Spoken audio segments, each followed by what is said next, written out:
I've been published in Elephant Journal again. So if you don't know what Elephant Journal is, it is one of the world's biggest publications for mindful living, and it publishes articles from writers all over the world, from about politics to eco-fashion to love and relationships and so on and so forth. And I discovered them when I was only 17 and went and published some baby poems and writing pieces with them. And then when I was 21, I did their thing called Elephant Academy, which was a 4-month apprenticeship where I studied journalism ethics, writing, and editing with them.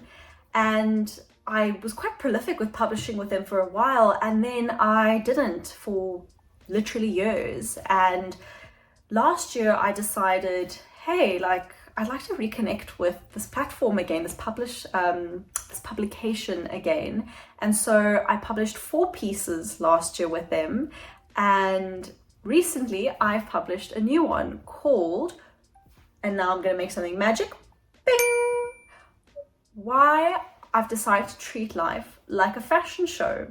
So I'm going to be reading this piece here on my YouTube channel, but I will also drop the link to the article below, as well as my other pieces, which I may also read on my YouTube channel, but you are welcome to go check them out. So here we go. Why I've decided to treat life like a fashion show. I want everyone to know that no matter whether they see me or not, I am always dressed beautifully.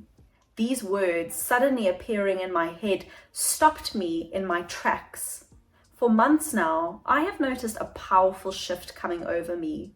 At its core, it's felt like a knot finally coming loose that's contained my bounty of fears about being visible in the world as the colorful, expansive, creative spirit and woman I truly am. This did not come out of nowhere. 2024 was the year I left a long-term relationship and 5 years of living abroad to move back home to my home country and rebuild my life.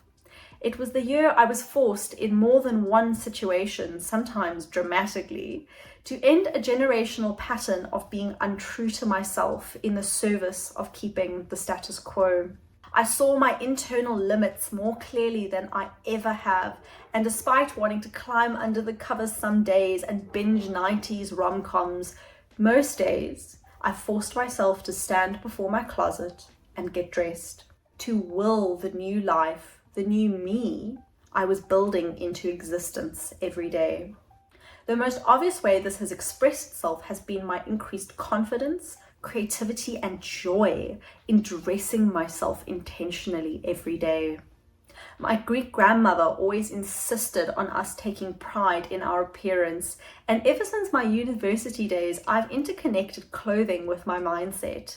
I'll never forget one day having to miss a dinner with my university peers because I was finishing an essay I had due. I sent them all a photo of me writing away in my dormitory, wearing a comfy red summer dress and lipstick. They were aghast as to why I was so dressed up when it was just me, myself, and I in my dorm room. I told them the truth. It was about bringing my A game from a mindset perspective to my essay.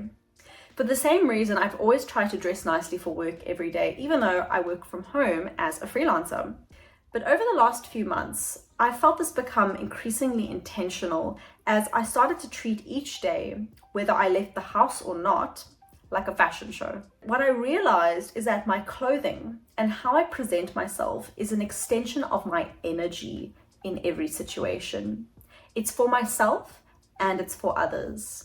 Firstly, fashion and getting dressed is about my mindset and intention for every action and interaction. People say that to make our dreams happen, we need to work backwards and first be the person who can live in those dreams. We have to bridge the gap between our current and future selves. And one of the ways we can do that is through the physical way that we move in the world. Let me tell you, stepping out of the house looking dressed up or even just different from the past can be excruciating. No matter what dressed up looks like to each of us, it is wild how much this can trigger and challenge the fears of our old selves. While there are certainly times for quietly slipping through life and enjoying a Harry Potter cloak of invisibility. We cannot be wearing this cloak and actively building the lives that we want. On a surface level, it can seem like I'm simply putting on a killer outfit, looking confident, gorgeous every day, the end, Finny. But on a deeper level, I am battling, sometimes playfully, sometimes harshly, with a younger version of myself over this gap between who I was and who I want to be. Wearing outfits that embody my highest self in business, love, as a writer, has been a profound kind of therapy. Daily, it's helped me work through my old impulses to downplay myself, my ego saying it's cringe and vain to share myself openly and boldly.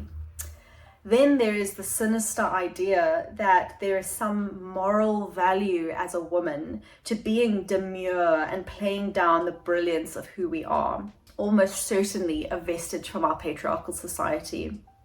But what we don't realize is that humbleness is not the same thing as invisibility. In fact, in a society obsessed with humbling women, I'd rather we ask ourselves why our definition of humbleness requires us to squash and limit our expression.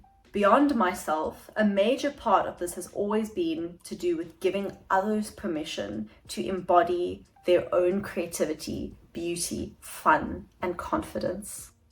As a deeply service-orientated person, this aspect has frankly given me permission to embark on this path because I know that my dressing up is not only for me.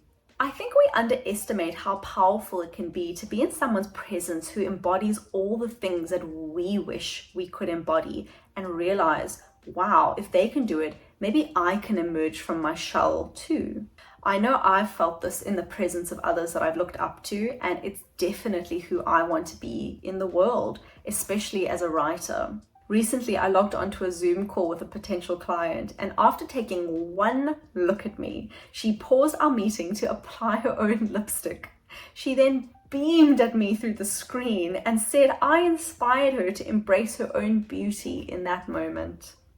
I'm not saying there's been zero negative reactions from people about my confident dressing, even though the only times I've actually gotten a full-blown Regina George Mean Girls nice skirt comment was years ago.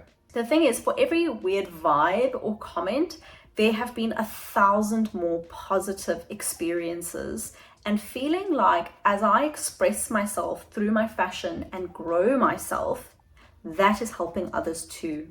Without exception though, the comment I get at least 3 times a week is, "What's the occasion?" I tell everybody the same thing. The occasion is life. So that is the piece. I hope that resonated for you. I hope that has inspired you to embrace a little intentional dressing. Again, not because it is about vanity or attention or all these negative associations that we have with dressing up, but seeing it as you bridging the gap between your old self and your highest self. So next time you stand in front of your closet, and go, the person that I am capable of being, the person that I want to be, who is there already, see it as she's already there. What would she wear today? And then see what you put on. It's incredibly powerful. So thank you for being here. You can head to read this piece in the written form and my other writing through the links below. And if this resonated with you, give it a like, give it a comment, and subscribe to Soulful Woman Club for more. Bye.